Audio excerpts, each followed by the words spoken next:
What is up, YouTube? Thank you for joining me this evening. It is Valentine's Day Sunday as I'm making this video, and this is the inaugural video of the Buffalo Bills Blowhard channel. My name's Jason Mansman. This is my first ever YouTube video, so I hope you guys enjoy it. Just before we start on the reflection of what was just an amazing Buffalo Bills 2020 season, the best, I think the best season, at least in my experience as a Buffalo Bills fan, dating back to the early 2000s. Um, I'm not a professional YouTuber. What you're going to get here is a fan's perspective from a Buffalo Bills fan who's been a fan of this team for 20 plus years, who suffered through the drought years, the years of just mediocrity and misery and quarterback carousels and all the misery that came with basically being an irrelevant team for 20 years. So if you came to this video looking for a reflection of the Bills seasons with, DVOA and defensive metrics and, this is not a baseball show. This is not an analytics driven show. This is really just a fan's perspective. And, hopefully in the comments, you'll let me know your perspective on the season we just witnessed as Bills fans and what that means for the future and where this team's going. Now, it may be surprising why wait to make a reflection video. It's been, God, over a week now since the end of the 2020-2021 NFL football season, and it's been over 3 weeks since the Buffalo Bills season ended in Arrowhead at Kansas City. And the reason for that is just because this isn't a recap video. This is really a reflection video, really thinking about this season in its entirety from start to finish, and just what an amazing season it was. And this video is going to look a lot different after the Bills loss in Kansas City. When I first sat down and really thought about where the Bills were as a team, as a franchise moving forward, I have to say I was absolutely disgusted with this team, because when you look at what happened in Kansas City, honestly, as a Bills fan, after that 9-0 start where we get the muffed punt, we get basically a cheap touchdown, 9-0. After that moment, it was literally all Kansas City from the rest of the game to finish. I mean, was there ever a time after that 9-0 start that you really felt that the Buffalo Bills could win that game? Josh Allen was under tremendous pressure. None of our receivers could get open. Stephon Diggs was blanketed. And this defense, which I don't want to get too far on a tangent right away, but this defense that was just really not good enough all season, continuously giving up yards in the run game, not being able to get big stops when they needed to, and really a lot of times this season just got bailed out by Josh Allen and the offense. I mean, during that game, it was to the point where Kansas City was scoring at will. And my biggest takeaway from that game at the time was really just disgust with how far the Buffalo Bills seemed to be from that tier, the Kansas City Chiefs tier. It really just looked like a team that for all of the progress they've made this season, that was just not even in the same league as a team like the Kansas City Chiefs. So that's really what I thought this video was going to look like. And, a lot of things changed, I think, with the performance we saw from Kansas City in the Super Bowl. And I mean, I don't know about you guys, but as a Buffalo Bills fan, normally in the drought years and really the years leading up to this season, even though of course you wanted the Buffalo Bills to be in the Super Bowl. They haven't been in the Super Bowl now for 3 decades almost now. It was really the sort of thing where there was an excitement about the Super Bowl. Like, it's the end of the football season. It's a big, if you're into betting, that's something you could do. I personally like it for that reason. Put some money on the game. But there was always a certain excitement for the Super Bowl. A certain, it's the end of the football season. But this year was just so difficult to watch. When you see Patrick Mahomes running for his life, running 30 yards, in the backfield, trying ridiculous passes to Tyreek Hill and Travis Kelsey, I'm like, Josh Allen. That looked like Josh Allen on that play. I've seen Josh do that many a time. So it was a difficult game to watch as a Bills fan, because we were so close. We really were one game away from being in that position, one game away from being in Tampa, taking on Tom Brady, and getting a chance at our first ever Super Bowl. So I thought going into this reflection that it would be a negative video, a negative despair of how the season ended. But in further reflection, I think, in looking back at this season, it's really important to look at where the season started.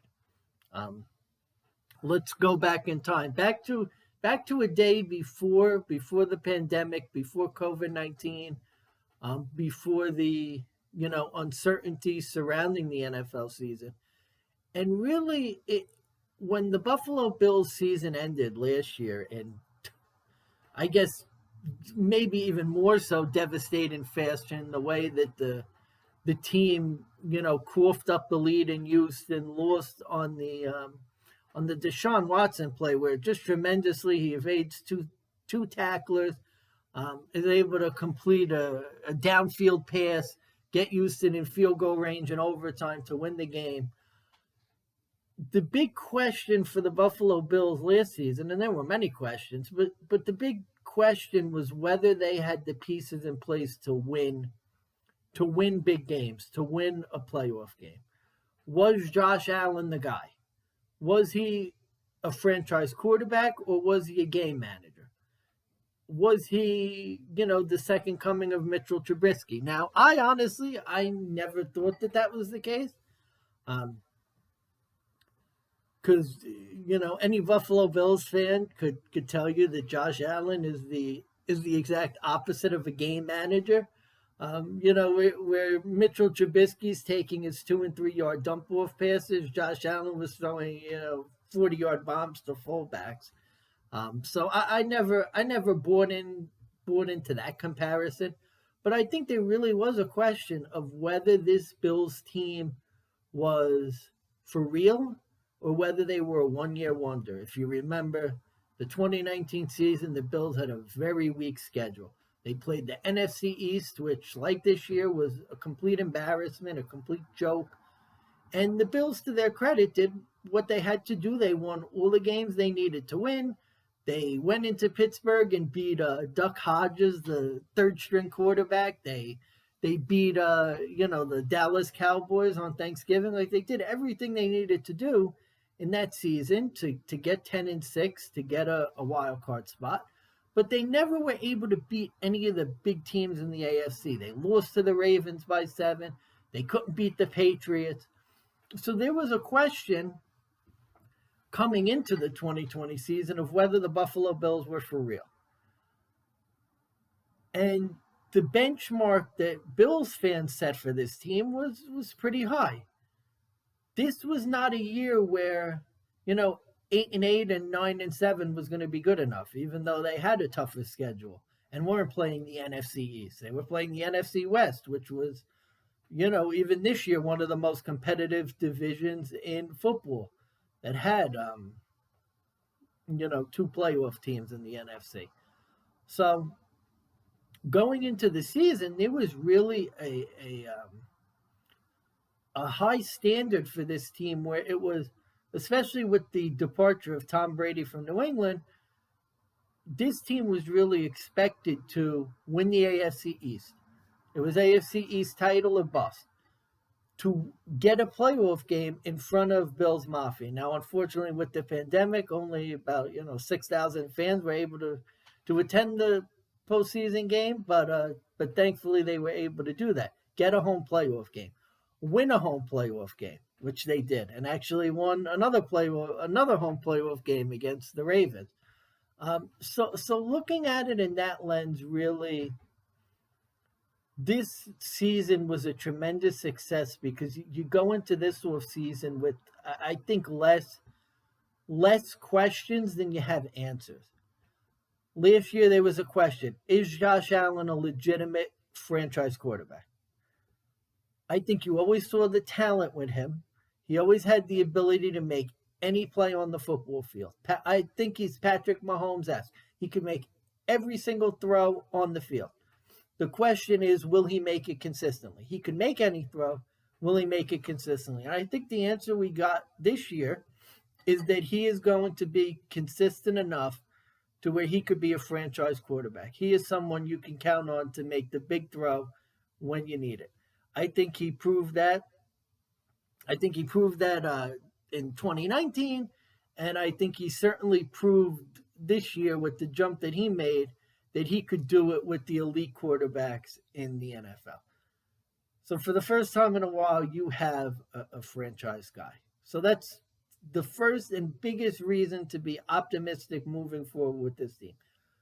After the endless carousel of mediocrity you've had at quarterback, that we've had at quarterback, J.P. Lossman, Trent Edwards, Ryan Fitzpatrick. I mean, we could go on and on the list of the drought year quarterbacks, the despair of, E.J. Manuel, Tyrod Taylor, just journeyman guys who were never going to, consistently be a quarterback in the NFL moving forward.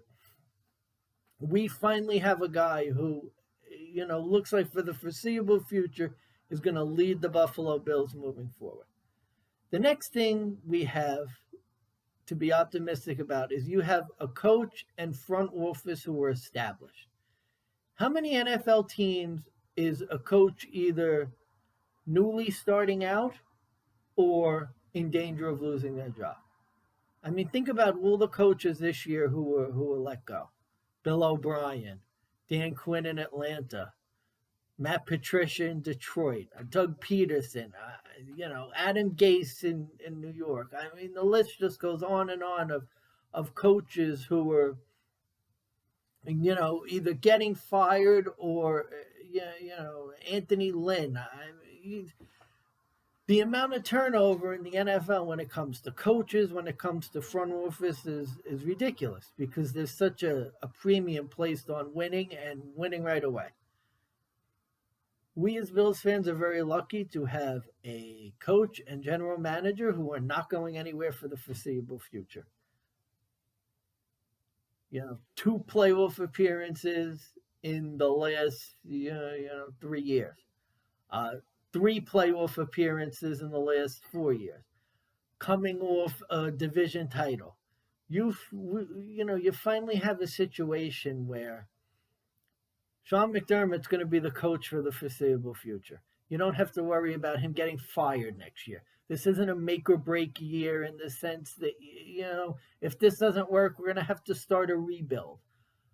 Those days, for the time being, are well and truly over. You now have a coach in place that knows what he's doing, that's building a staff. Brian Daboll comes back for another year. Now, truth is, I'm not the biggest fan of Brian Daboll. I think Josh Allen has bailed him out quite a bit in games where the offense has been stagnant. That's just my opinion, but there's continuity there. They've worked well together. The offense, was the best it's been. Since the Jim Kelly years. So having him back for another year with Josh Allen and now another year with Stephon Diggs and Cole Beasley and Gabriel Davis hopefully can make an improvement. All of those weapons. It's just exciting. It's exciting. There's reasons to be optimistic for a change. It's not gloom and doom Buffalo Bills fandom, there's a reason to be excited. There's a reason to be happy. There's a reason to, look forward to next season. And that's really, how I feel for the most part as a Buffalo Bills fan. Like, I just want next season to start. I can't wait to see what they do to, defend their division championship. I can't wait to see this offense again. I can't wait to see year 2 of Allen to Diggs. I'm just excited.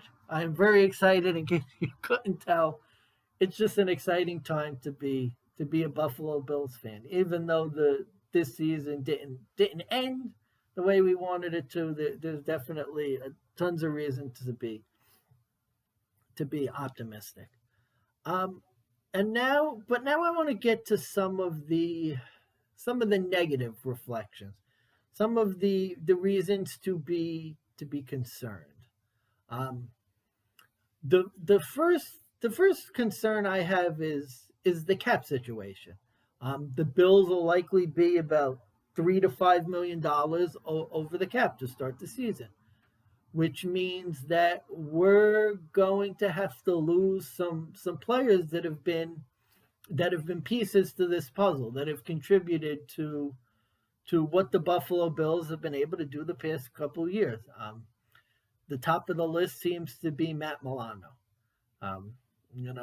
Fifth round pick, kind of sort of a quintessential, Brandon Beane McDermott story of a guy who, is a fifth round pick. You're not really expecting much from him, and he ends up having a giant role on this team. A guy who seems to work well with Tremaine Edmonds, your young stud middle linebacker. And unfortunately, because of the price that he's going to command on the open market, it looks like from what I've read about, 13 to 14 million a year, there's a serious possibility that you're not going to be able to re-sign him, that you're going to lose him in free agency, and that's going to be a big loss. And there's going to be some tough decisions. You're likely going to lose Darrell Williams to free agency, who was rock solid as a tackle and pass blocking for Josh Allen. You're going to have to make a decision on Feliciano. His contract's up. So there are going to be difficult decisions that this team's going to have to make to get under the cap and make sure that not only do they get under the cap and keep the players they need to keep, but you're also going to have the Josh Allen contract extension is coming. And how long do you want to push that off? Because let me tell you, I do not want to go into the next offseason and have to hear, how the national media is, how the media is, the clickbait media. The longer Josh Allen doesn't have a long-term contract, the more it's going to be, the stories are going to come out. Does Josh Allen want to be a Buffalo Bill long-term? Are the Buffalo Bills going to sign him? Should they sign? I don't want to deal with that crap. Like, Josh Allen's my guy. He's our quarterback.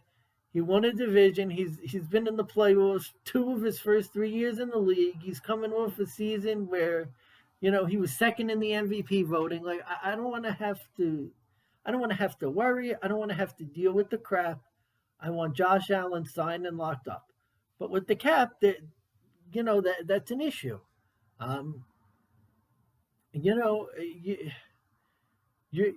You're really in a situation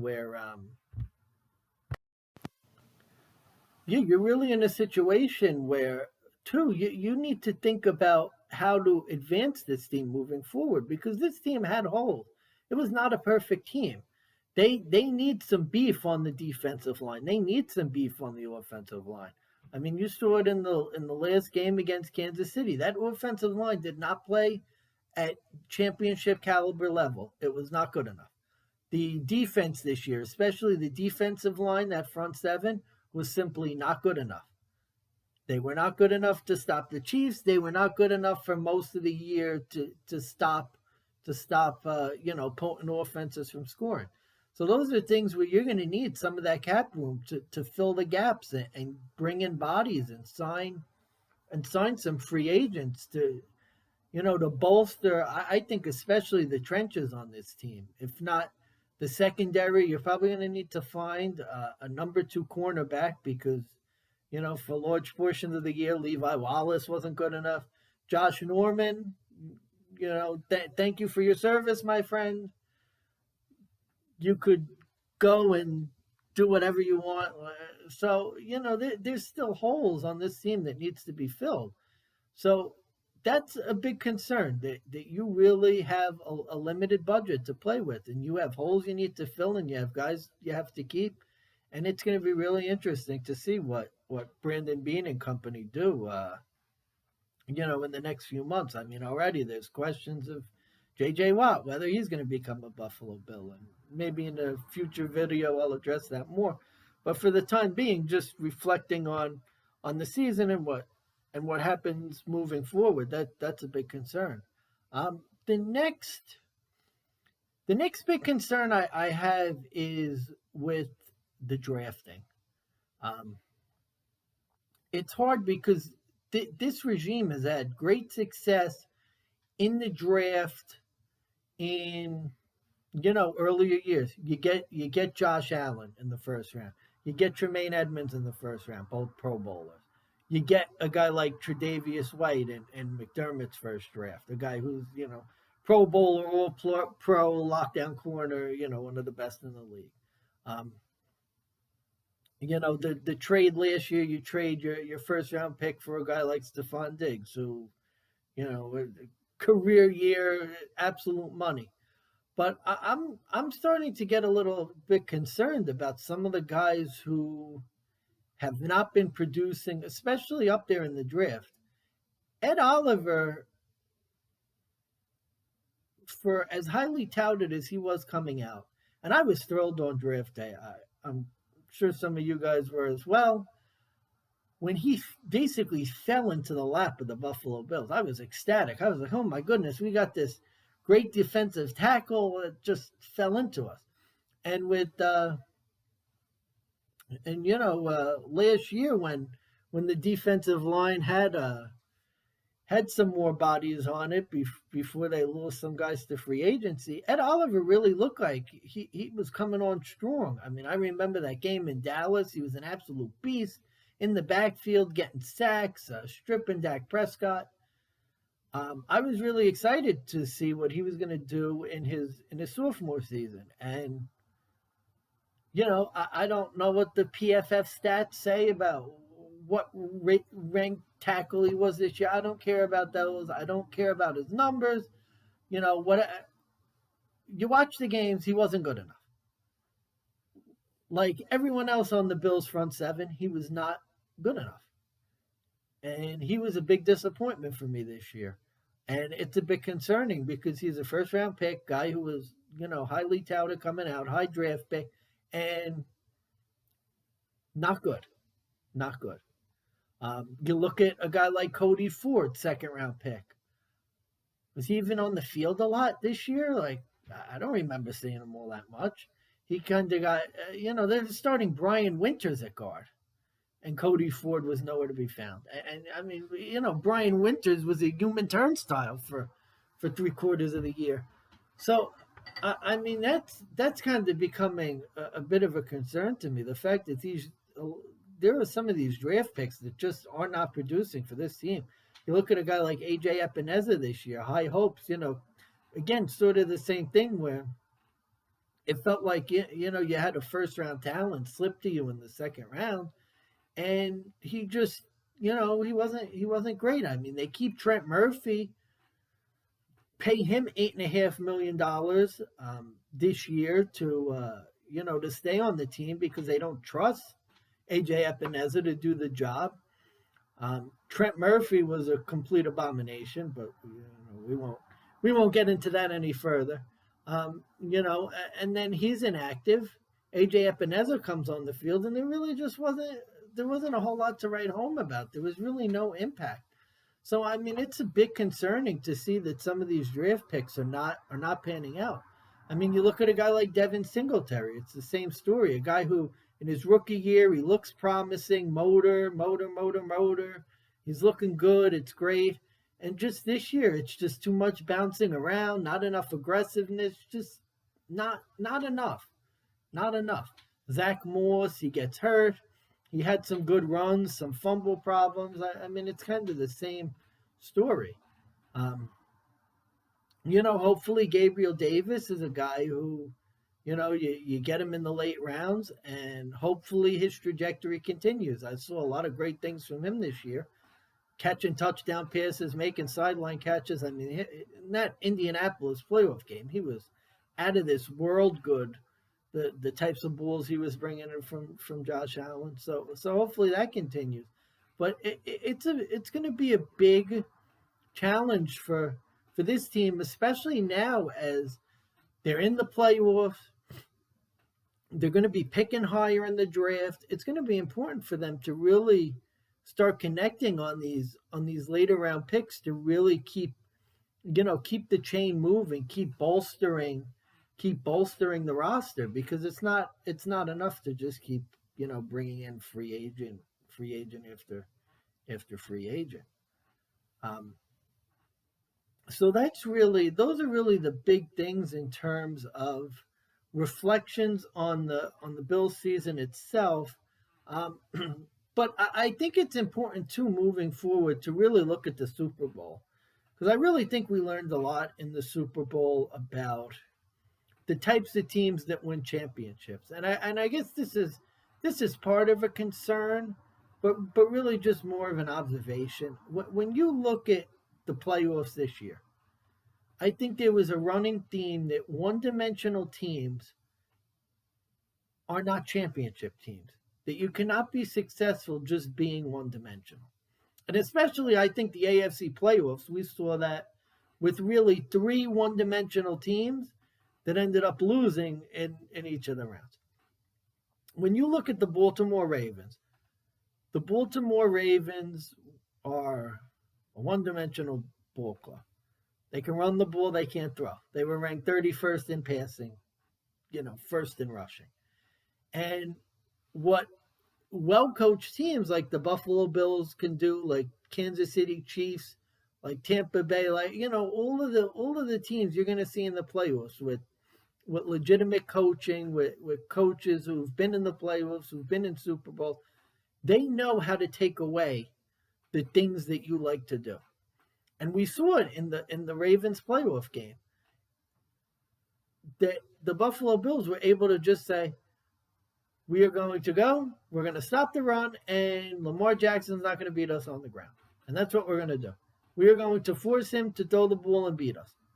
We're going to play all the defensive backs on the field. We're going to play 6-7 defensive backs.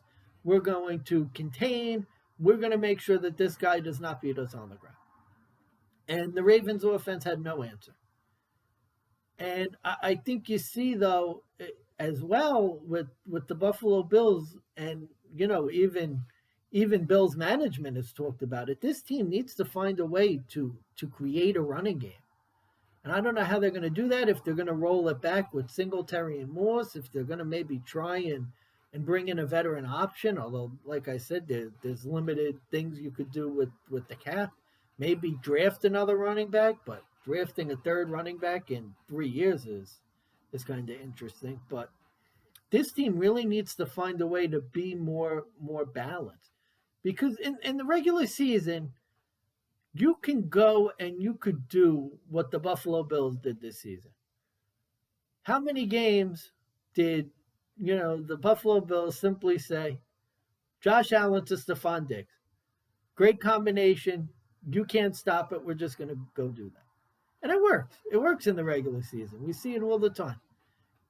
Running up and down the field. I mean, you saw the Bills offense, especially in the last, really after the the Murray miracle, that ridiculous Hail Mary in Arizona, the Hail Murray. After that, I mean, the Bills offense took off, was scoring like 30 points a game, bludgeoning teams, just completely running roughshod over them. And then, something happened as you move further down in the playoffs. The offensive output quickly diminished. I mean, you think about the Indianapolis game, they score close to 30 points.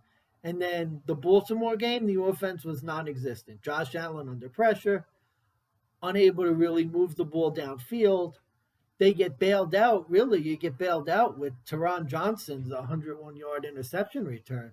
But really, if you think about it, that was a potential for a 10-6 game if that interception doesn't happen. You look at the Kansas City game, kind of the same story. Kansas City makes it their duty to stop Stephon Diggs, and the Buffalo Bills didn't seem to have an answer.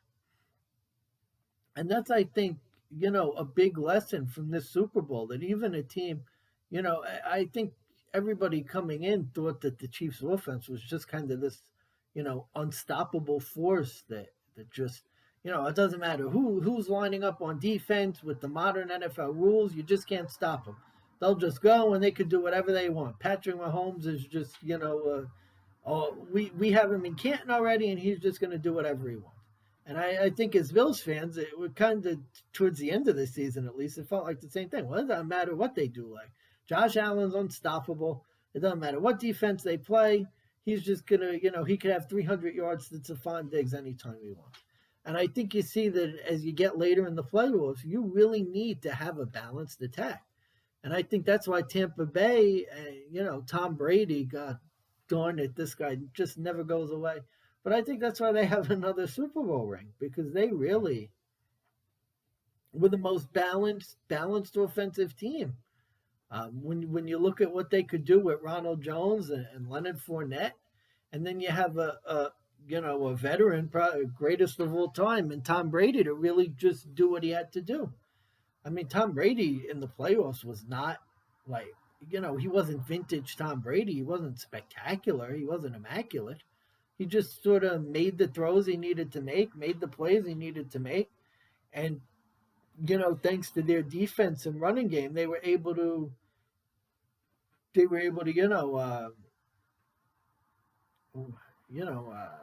avoid some of the, overcome some of the mistakes that were made. So it's really going to be imperative for this team to find some balance and be able to find some balance, especially in the playoffs. Because I think the Bills' offense will be fine. They could throw it 50 times a game in the regular season, playing, the New York Jets and the ghost of the New England Patriots. I think they could do well against teams like that. The middling teams, the teams that are not going to make the playoffs, the third and fourth teams in the division. But when it comes to playoff time and you're playing the Kansas City Chiefs of the world and the Tampa Bay Buccaneers and Green Bay Packers and Baltimore Ravens, you're going to need to find a way to really become more of a balanced team. I also think we learned from the Super Bowl as well that the AFC really, I think, is going to be wide open next year. I think that the mysticism of the Kansas City Chiefs took a hit in the Super Bowl. And I alluded to it before. I really think there was a feeling that the Kansas City Chiefs were just leaps and bounds ahead of the rest of the league, that they were just an unstoppable force. And I'm not saying that now the Chiefs are bums and they're nothing next year. They'll be 6-10. Let's not get carried away. But I think there was a certain, like Tiger Woods in his prime and the Golden State Warriors in their prime in basketball. I think there was just this sense with the Chiefs that they were just like leaps and bounds ahead of everyone else, and that once they just flip a switch and the game's over. And we saw it firsthand how their offense, when they get hot against the Bills defense, what they're able to do. But I really think the Super Bowl exposed the fact that Patrick Mahomes can be rattled. He's like any other quarterback in football. He can be rattled. The Chiefs' offense can be stopped. They can be shut down. They can be forced to slog their way to a victory. And I really think that that next year, especially, you've seen it 100 times with teams coming off a Super Bowl loss, the Super Bowl hangover. I think the Bills really do have a very good chance next year in the AFC to be representing the AFC in the Super Bowl. because I think the Chiefs will probably be the most vulnerable now that they've been in 2 years, in the sense that now there's a blueprint. It's a copycat league, it's a blueprint league. There's always a way to stop everyone. I mean, if you remember, Lamar Jackson was unstoppable till he wasn't. Patrick Mahomes was unstoppable till he wasn't. So that's how these things go, and I think I don't know if you agree, but I think the Bills have a very, very good chance to come out of the AFC. Um,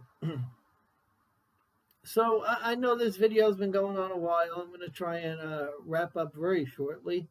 But just thinking about now, I guess putting a final bow on the Buffalo Bills season and this reflection video. I really think now the moving forward, this team's very close. They're very close to where they want to be. And I think, when you look at this season, it's something to be proud of. It really is. It's something to be very happy with.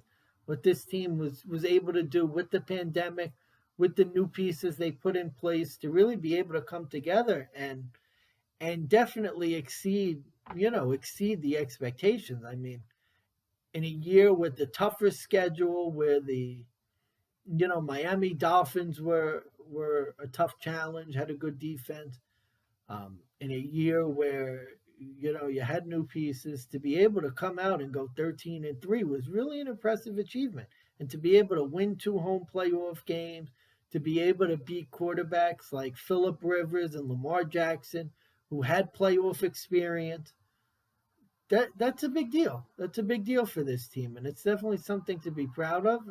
It's definitely something for Bills fans to be happy with, to be thrilled with. But at the same time, we have to look to the future. We have to look forward and realize that this team needs some things to get to the next level, because that's really the key. It's not enough to just stand pat and stand where you are. This team needs to get better in certain areas. Like I said before, the offensive and defensive lines are really places where they need to find some way, whether it's draft picks, whether it's free agents, trades, whatever they have to do. They need to find a way to beef these areas of the team up. And there's going to be a lot of tough decisions to make. Isaiah McKenzie looks like he's going to be gone. John Brown could be gone. Feliciano, Darrell Williams, Trent Murphy, he's out of here. Matt Milano could potentially be out of here. So it's going to be a tough off season. It's going to be an interesting off season. I can't wait to see what the Bills do next. Already there's a lot of intrigue and excitement with J.J. Watt being released, and a potential that he might be interested in becoming a Buffalo Bill, and the Bills might have interest in him. I honestly think he will go to Pittsburgh to be with his brothers. So I do not expect J.J. Watt to be a Buffalo Bill, although I have my own opinions on whether or not he would be a good fit for the team, but I guess that's for another day. But no, there's a lot of intrigue.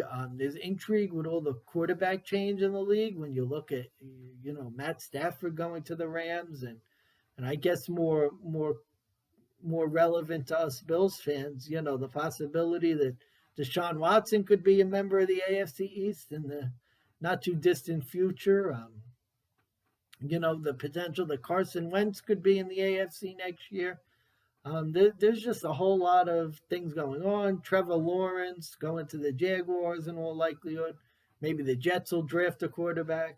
So there's going to be tons of intrigue this off season.